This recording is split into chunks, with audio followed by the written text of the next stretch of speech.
a long history starting in the early 20th century, and many prominent members over the years. Of course, everyone's heard of John Pittman, but there's been a number of others. Charles French, one of the founding members, I believe, big large cent collector, and Charles Ricard, who was also in the Chicago Club, where I'm a member, was out there in Rochester for a while. And there was another gentleman, Charles Wormser, in the 50s and 60s, who ran the New Netherlands firm in New York, which was one of the most prominent auction firms in the 50s and 60s. Okay, so I'll be speaking tonight on circulation of liberty-seated coinage in the early 1900s. So the question we're diving into here is what kind of stuff would you find in your pocket change in the early 1900s? Okay, so starting in the 1860s, we see people commenting on this already. The large cents and the half cents were discontinued in 1857, and a few years later, we have Joseph Mickley, a Philadelphia collector, just noting that these old large coppers and half cents are quickly disappearing from circulation. And then if we fast forward to about 1899, there's a little note in the Numismatist talking about half cents and noting that by this time, most of the people had never even seen a half cent or denied that we ever even had that denomination. We have the sheet with all the numbers. I think we need to mute somebody. All right.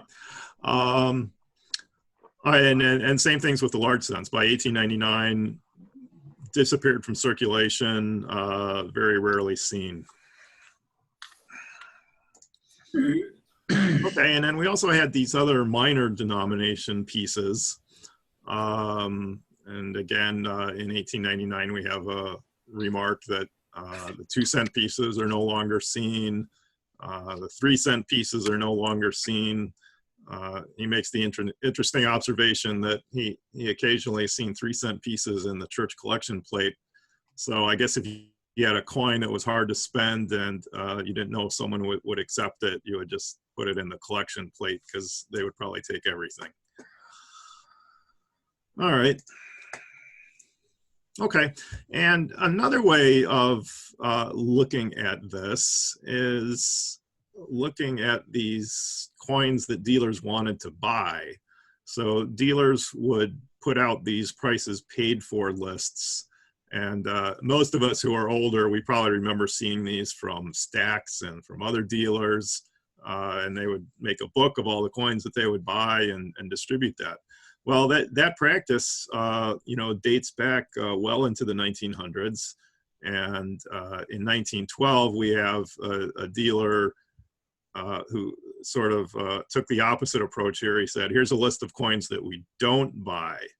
And 2 of the Liberty-seated coins noted are the 1853 Arrows and Rays quarter and half dollar, which were coined by the millions, and I guess were so available that dealers just did not want to deal with these coins in the early 20th century. Of course, much different situation today. These are more desirable, but at that point in time, even 60 years after they've been coined, the dealers didn't want to have anything to do with them. All right.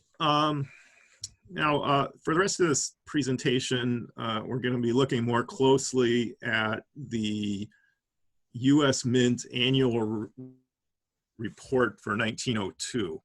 And they did a very interesting thing this year. They looked at all the coins that were coming back into the mint. So if banks had worn coinage or defaced coinage, they could send it into the mint and get new coins in return.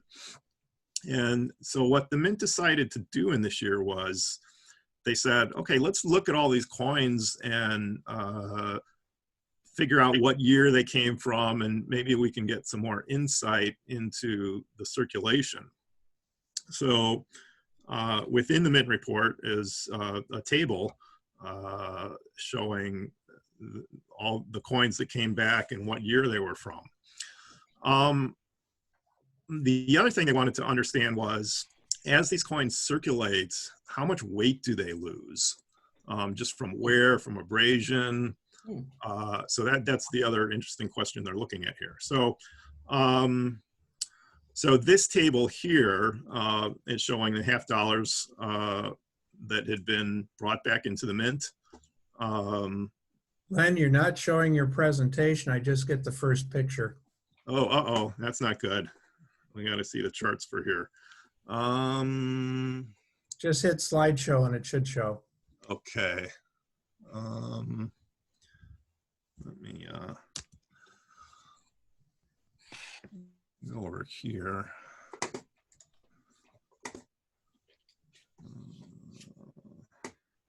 Sorry about this.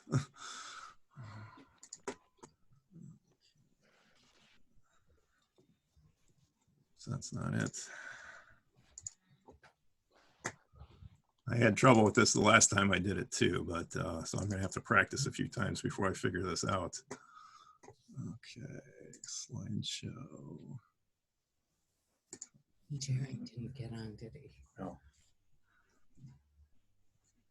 And then reshare your screen when you have it running. Right, okay.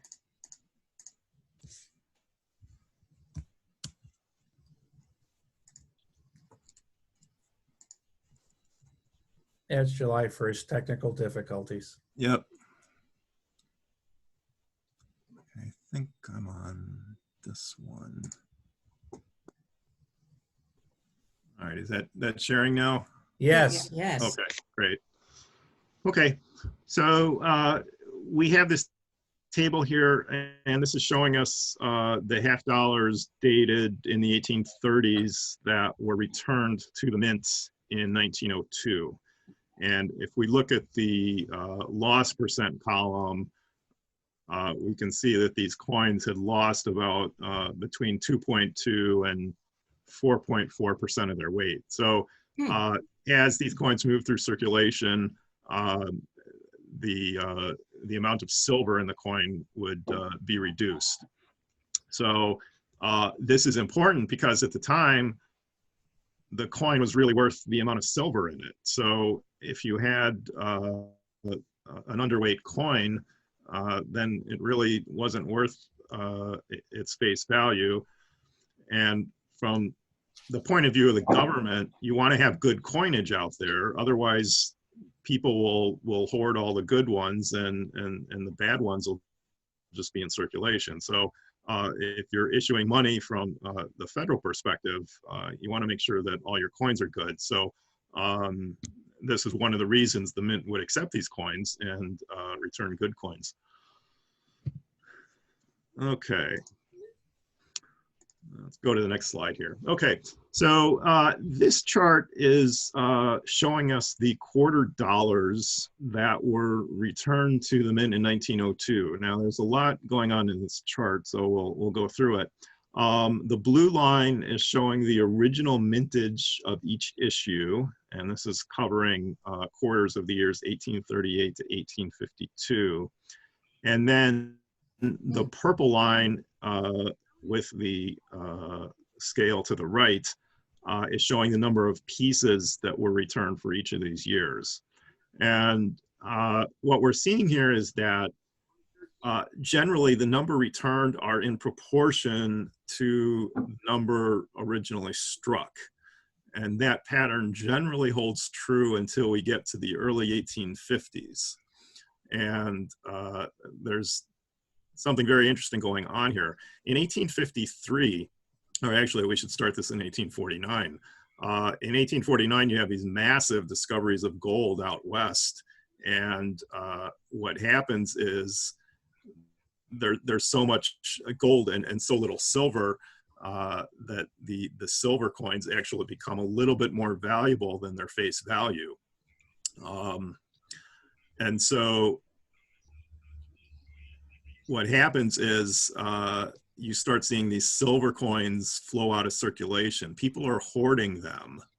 And I think that's a little bit of what this chart is showing us with these dates here between 1849 and 1853. So that when we advance 50 years later to 1902, when these coins are coming back to the mint, we see a little bit more, proportionately than how many were originally struck. And I think the reason for this is that, people were taking these coins and, putting them in bags or storing them somewhere because they knew they were valuable. And that may be why they survived a little bit longer. All right.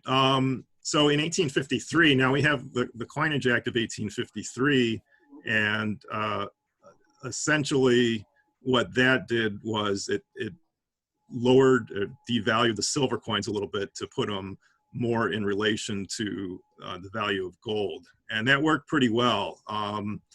At that point in time, the silver and gold started circulating much more easily. Of course, there was plenty of gold to begin with, but this made it possible for silver coins to return into circulation.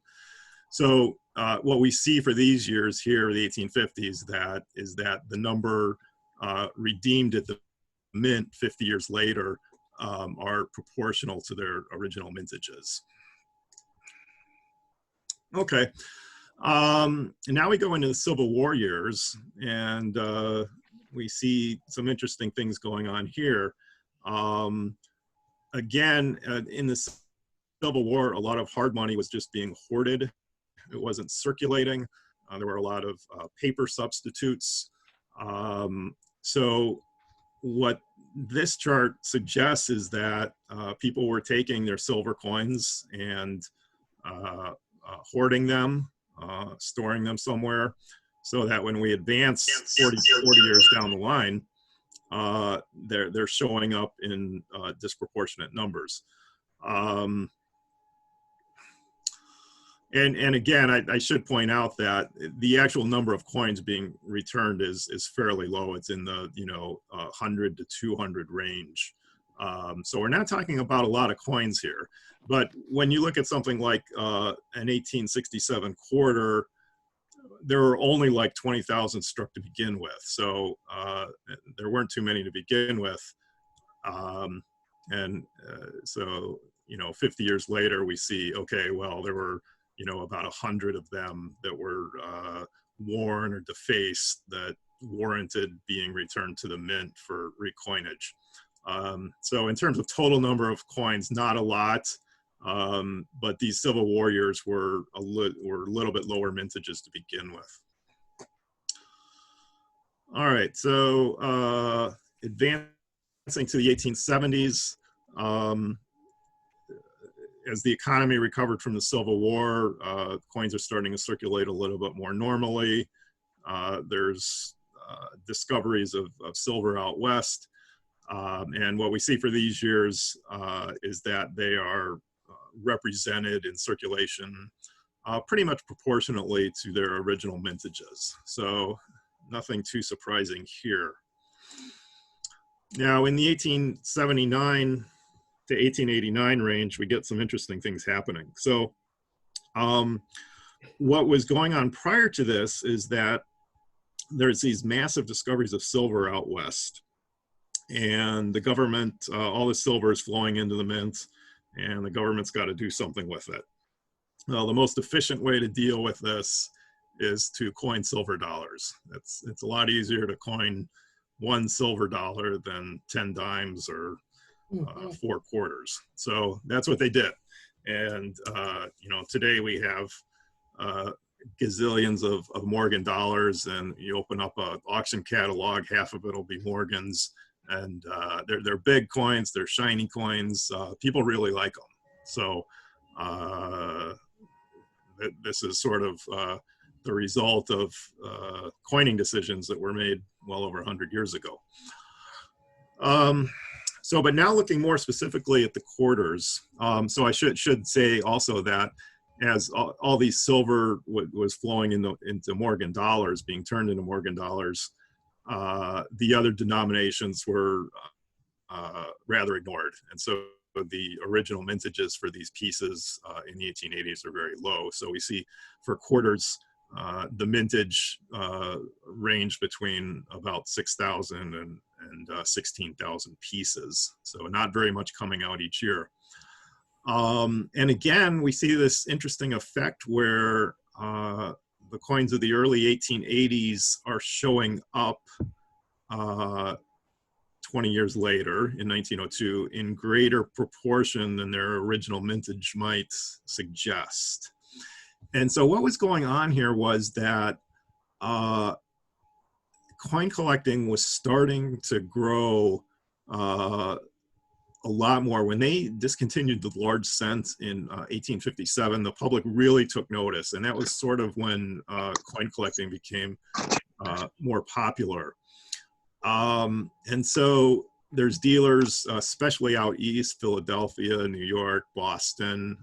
By this time in the 1880s, they're having auction sales, they're issuing fixed price lists. It's all being done by mail, kind of like it is today with the epidemic.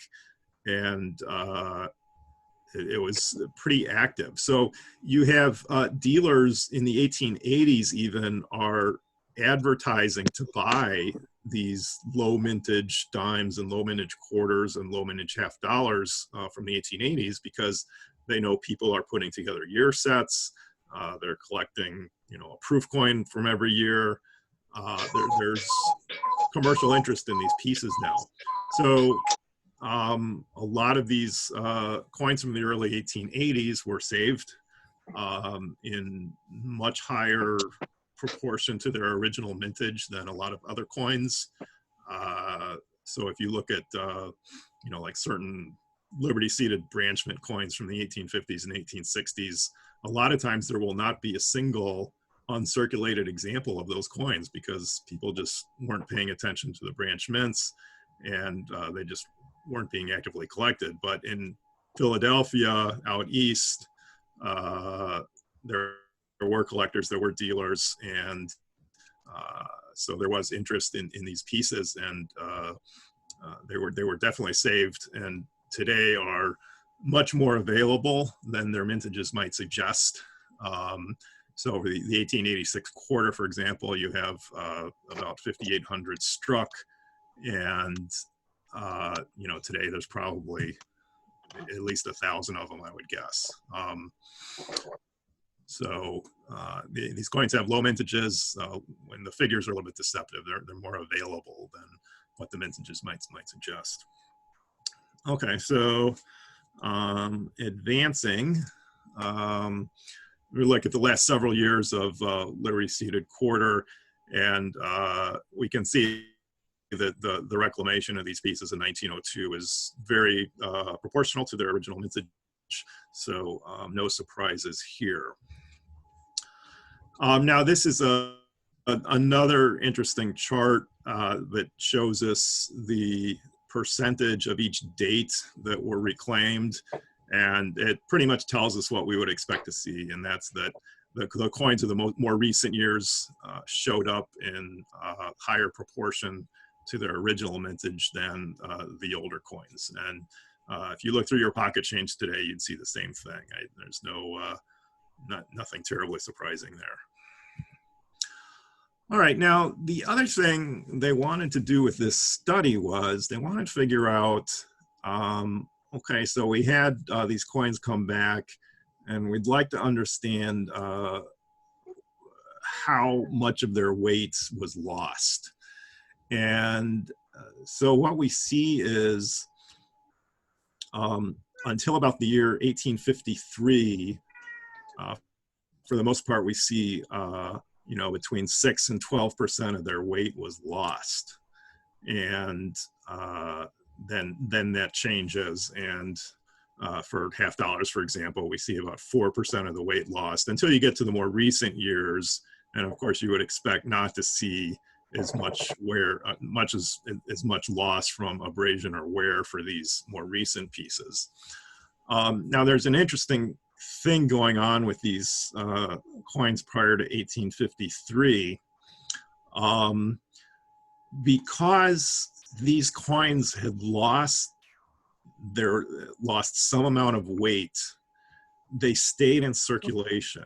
Now, the idea here is that if these coins were still full weight, someone would have pulled them out of circulation and melted them or sold them to speculators. And we of course saw the exact same thing with silver coinage in our era. In the 60s and 70s, there were still silver coins and change, but people were picking them out because they knew they were worth more than face value.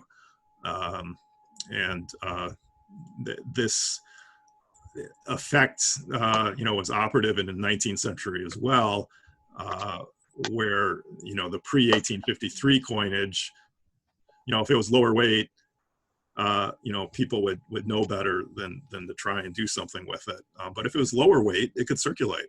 So, you can imagine some speculator buying a whole bunch of pre-1853 coinage and he melts it down and it doesn't match what he put in. So I'd be rather disappointed, but that's what could happen if the coins had worn down to that extent. Okay, so now here's another interesting thing going on, is that when these coins came back to the mint, they were getting lower weight coins and they were giving full weight coins back in return. So the question is, who paid for that? And it turns out the federal government paid for it. They appropriated some money every year to pay for recoining. And again, that's in the interest of the federal government. If they're making coins, they don't want the money supply being disturbed or upset. And in order to do that, they have to make sure that all the coins out there are full weight. So they simply appropriated money to do it, and the mint took care of the details for them. Okay, so in closing here, I would like to say that we do have all of the U.S. Mint annual reports on the Newman portal, of which I am the project coordinator. So if you want to look at this particular Mint report more in detail, I believe you go to 1903 here, and that'll have the Mint report for 02 was published in 03. So if you look at 03, I think you'll see that. And you can look at that table in more detail. It's fairly interesting. There's a lot of good data in there. Okay, I think that's my last slide. So I will open it up for any questions. Yeah, Len, you can unshare your screen. Okay.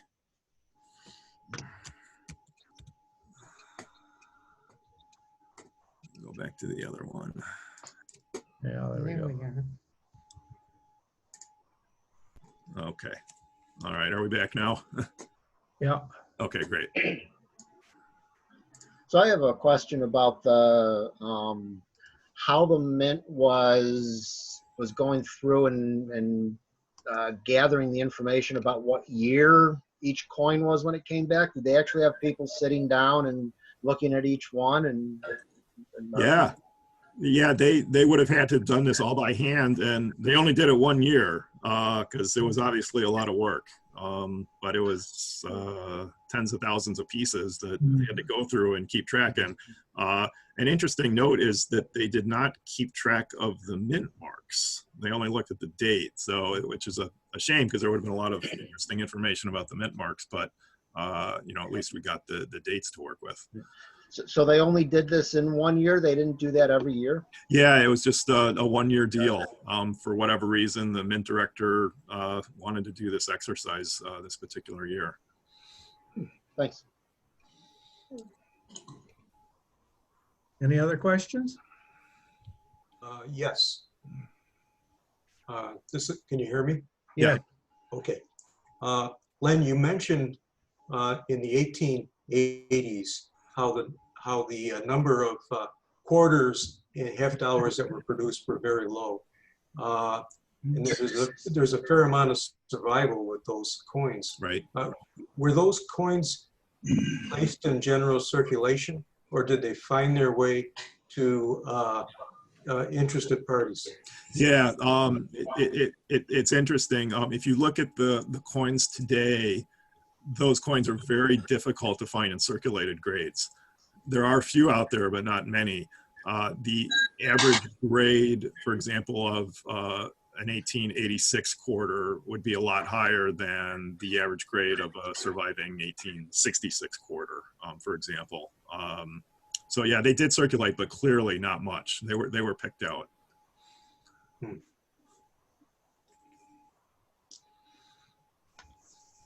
Anyone else? No, but interesting, very interesting. Well, I'm going to stop the recording.